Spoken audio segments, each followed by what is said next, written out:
So really, that's how y'all feel? That's how y'all feel, huh? Bet. That's a bet. That's a real bet. What's up, YouTube? Your boy back once again with another sport topic. And today we're going to talk some football. Houston Texans football.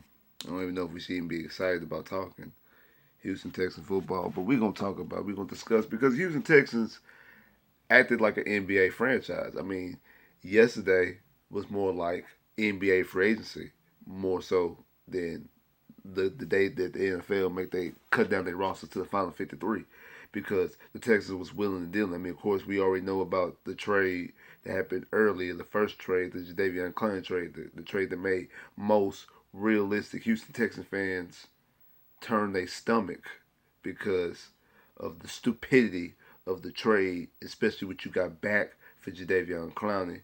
There was another trade in the middle. There was okay trade, a trade that I think across the board people pretty much agree with, and that's the whole Carlos Hyde. They trade Martinez Rankin and got Carlos Hyde. One, Martinez Rankin was about to get cut anyway. Shout out to everybody out there in Sauce Nation, especially my boys Ray and Wink, because they were the first ones to tell you on the stream when we drafted Martinez Rankin that he was trash and he was about to get cut. So the Texans flipped him in, able to get a running back who we needed, Carlos Hyde. Well, my feelings about Carlos Hyde, I like Carlos Hyde. I actually talked about Carlos Hyde and TJ Yeldon via free agency back in April. Told y'all this on my videos and on the Sauce stream. But they were able to get him for Martinez Rankin. That's cool. He's more like a rich man's Alfred Blue. Like he's a little bit above Alfred Blue, but I think he's basically a perfect complement to Duke Johnson. And as of right now, the way it looks like Duke Johnson is going to be the main guy, and he's going to just be splitting carries with Carlos Hyde. So we're going to exactly see how that pans out itself. But then the next trade, who I think a lot of Texas fans probably are extremely happy about. And to be honest, in my personal opinion, after seeing what happened with this trade, it makes me even more angry. And that's the Texans traded two future first round picks. They traded 2020's first round pick and then 2021's first and second round pick. And also Julian Davenport in it was another corner, but I forgot who it is, and got back I think a sixth round, a fourth round. But the names that really people want to talk about is Laremy Tunsil, left tackle Laremy Tunsil, and also wide receiver Kenny Stills. So the reason why I say that makes me angry is because the Clowney trade had nothing to do with that.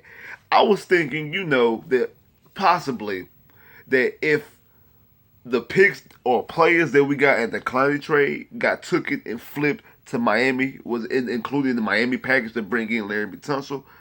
I mean, okay, then it's kind of like an NBA trade. You have to trade this guy to make the cap space, so you have to trade this guy to get this asset here, to take this asset to move it over there to get what you really wanted. That would have been more acceptable to me. But for you to trade the Laremy Tunsil trade had nothing to do with the Clowney trade, you can still have Clowney in your roster right now. So that's the reason why that trade makes me more mad. Now, I told people all week when we were talking about Laremy Tunsil and Jadeveon Clowney that me personally, I wouldn't have traded Clowney for Laremy Tunsil straight up. Reason why? Like I said, Clowney is a top 50 player in the NFL. In everybody's top 100, he's always in the 40s to the 50s. So he averages out to be a top 50 player in the NFL.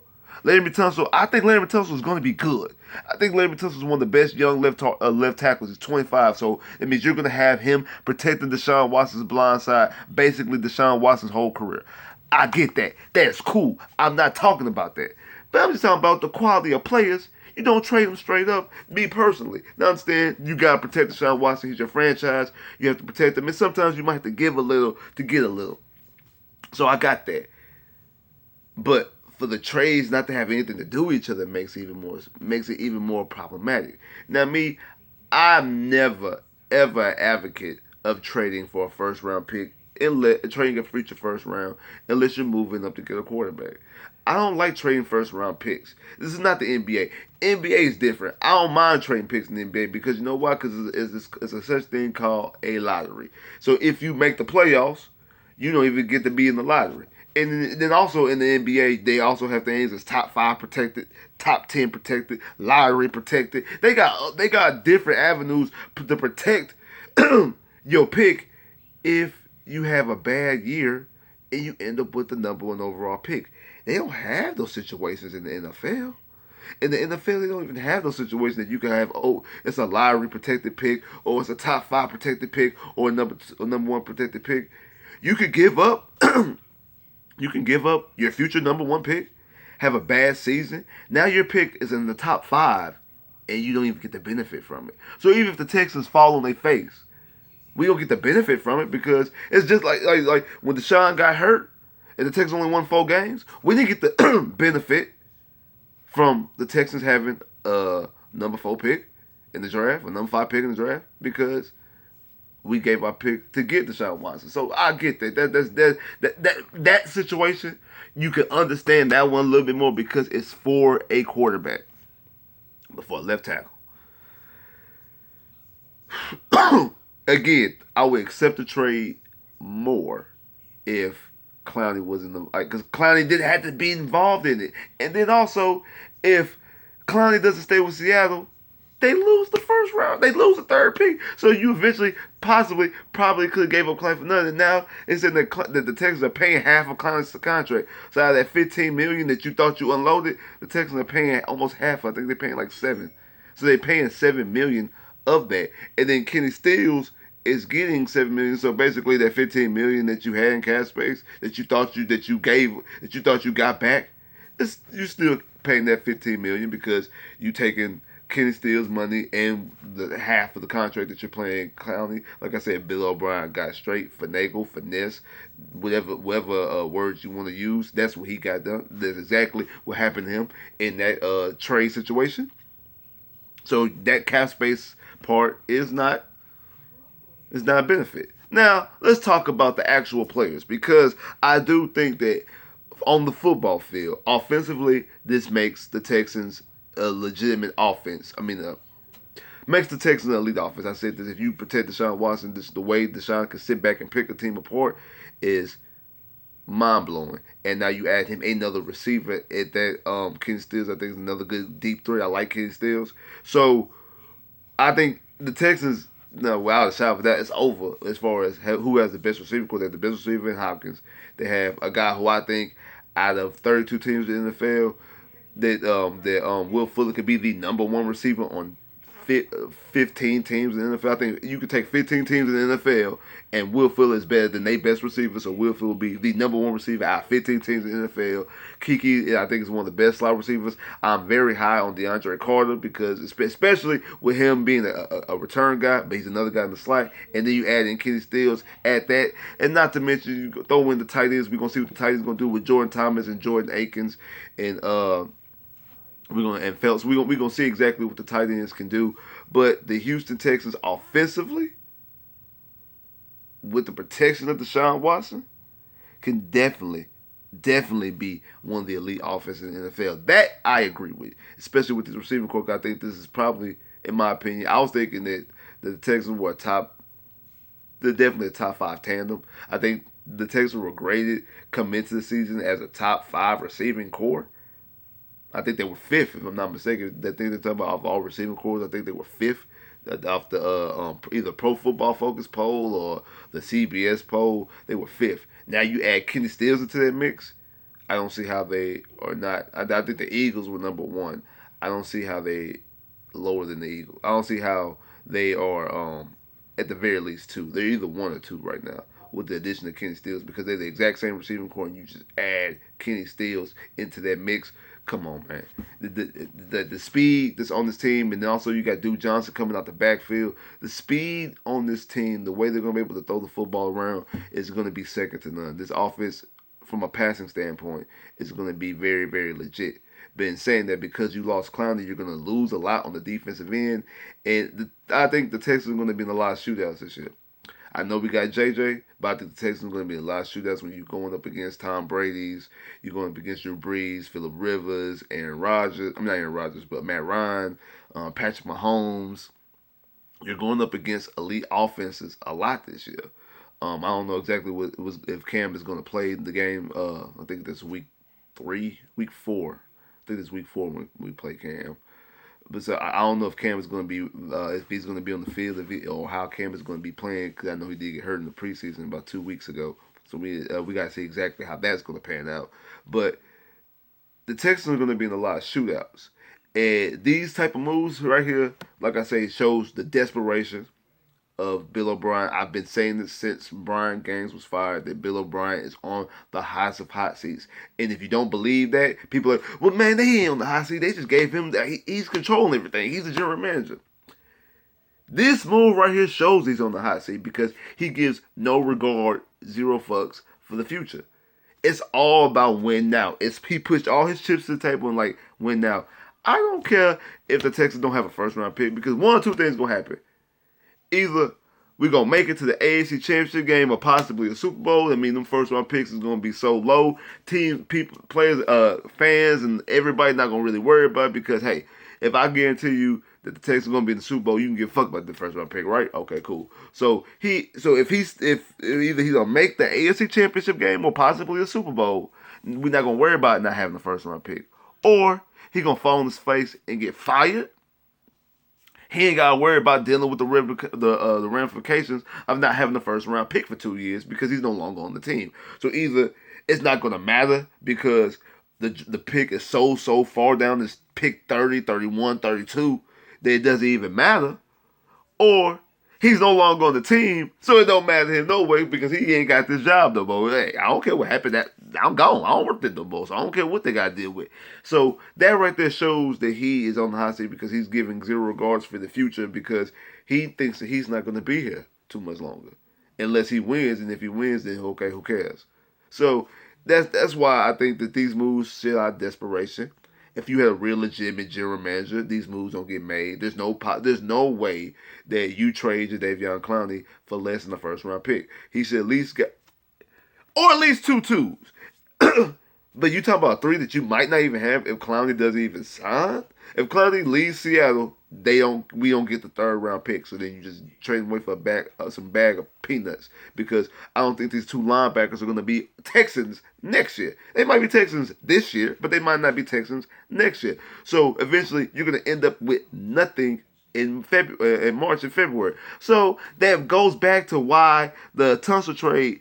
I like that you got protection for Deshaun Watson, but it cost you Jadeveon Clowney when it didn't have to because Jadeveon Clowney wasn't in the trade. It wasn't a 3-team trade. Whatever you got for Clowney, you didn't send to Miami. You didn't send Clowney to Miami. So you traded away Clowney for what? Because he's not a Bill O'Brien type guy? Because you don't like his work ethic? Like I said, these are things that Spurrier said before the draft. So if you had issues about that, you had issues about his motor, why you didn't draft Khalil Mack? Why you didn't draft Aaron Donald? If those were situations, because from what I hear, because I know a Chicago Bear fan, he tells me all the time that Khalil Mack is that dude on and off the field. There's no questions about his work ethic or anything like that. No questions about his motor or anything like that. So if those are reasons why you had to get rid of, because I think it was a grudge match. I think Bill O'Brien just felt like he had to get rid of Jadeveon Clowney because I just felt that he had to get rid of Jadeveon Clowney because he thought that he had to get rid of Jadeveon Clowney. Not because he needed to, because hey, you're not my cup of tea. You gone. I'll trade you for whatever. That's basically what happened because that's exactly what happened. He just traded him for whatever. He just traded him for whatever. It didn't even matter. So,